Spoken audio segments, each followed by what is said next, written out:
I think one of the larger purposes of education in the United States is to prepare students for life in a diverse democracy. And being a participant in a diverse democracy means that you are able to consume information, think clearly about that information, and think for yourself and be able to think collaboratively with other people. And so I think schools have to play an active role in preparing children to be active members of our diverse democracy. And I think that digital citizenship is an essential component of that work in the year 2023 and beyond, because so much of the material that we consume is no longer just in books, but it's online, in social media. And so this needs to be an integrated part of a child's experience in order to have them be prepared to be active agents in our democracy.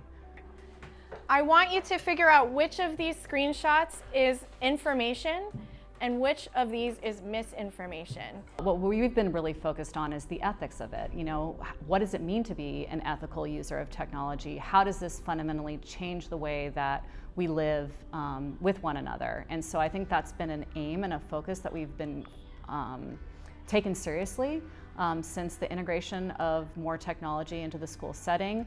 And then we've relied on our librarian, who has a specialty in consuming media and media literacy, to really take the lead on that at our school. It does not mean it's just done in isolation. We don't just teach digital citizenship through our library program. It's interwoven into all of our units of study and just the school culture here. But she can really take a deep dive with kids and use her expertise and all the resources that are found in the library to help kids to focus on more specific aspects of what this looks like information, misinformation. How do you tell what's a credible source, a non-credible source? What does it mean to live in community with one another when we're living in this digital world? Is this an extension of myself? So there are larger philosophical and ethical questions that we want kids to be thinking about as they're interacting with this medium that's so much a part of our day-to-day lives.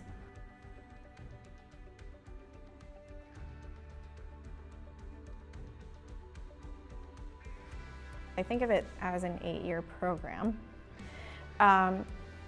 So with the youngest students, we really just build comfort and confidence in a library, right? It's like learning who they are as a reader, articulating what they like, you know, circulating books, materials management, all of the things that comes with just using a library. And when they get to 4th grade, it shifts to research skills, discernment, information literacy. So information literacy is kind of the umbrella term I use, under which like research skills fall, verification, media literacy, all of that kind of falls under my information literacy umbrella.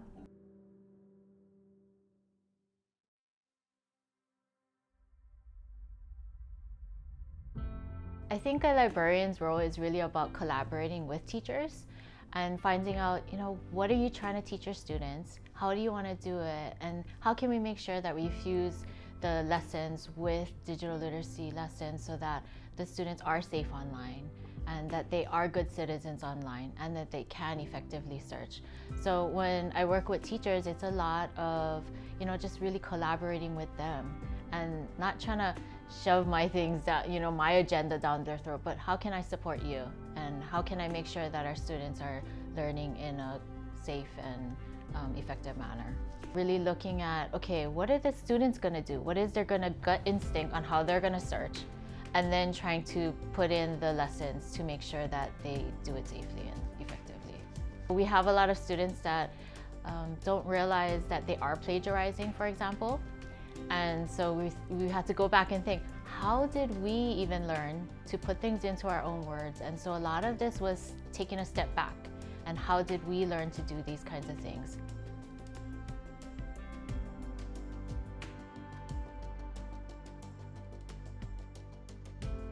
Children are entirely capable of the same type of discernment and the same type of critical thinking that high schoolers are being asked to apply when they're on social media and when they're researching.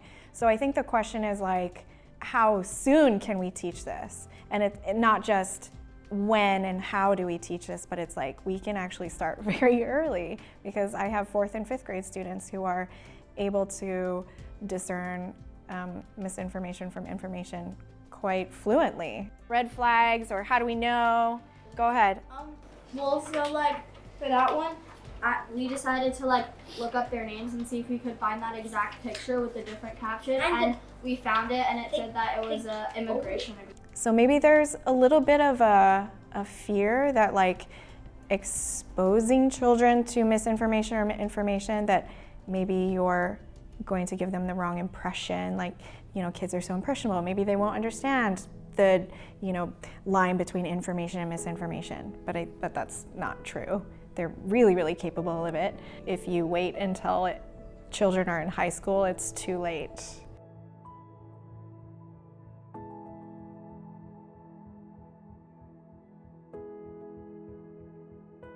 The first thing I always do is I'll have them, okay, so give me a topic. And they'll give me a topic and we'll look at the first site that comes up. Because a lot of times they don't realize that sometimes it can be a sponsored page, right? Or they're paying to be at the top of search engines.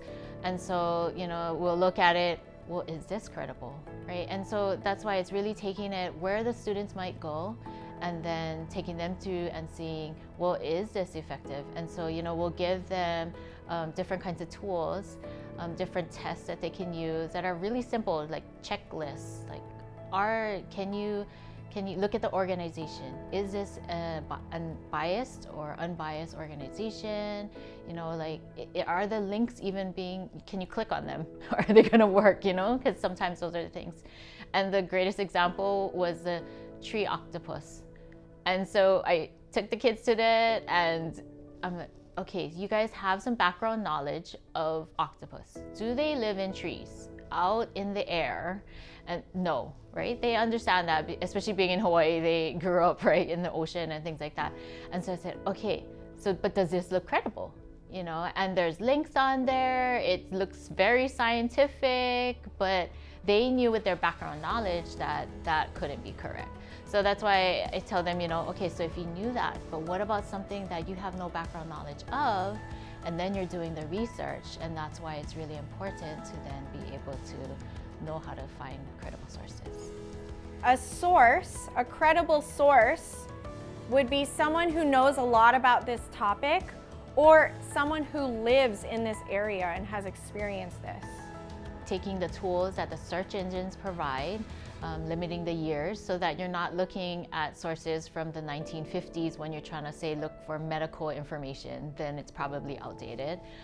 So limiters, looking at different, even simple things like they're trying to find images from a certain era and they're looking at, and I'm telling them, you have to make sure that these images are actually appropriate for what you're looking for, you know, and that you make sure that you're following copyright laws. A lot of them will just, oh, it's just a picture, it's okay, you know, and so teaching them about copyright and things like that, it's a pretty big and vast thing when you're trying to teach the students about these things.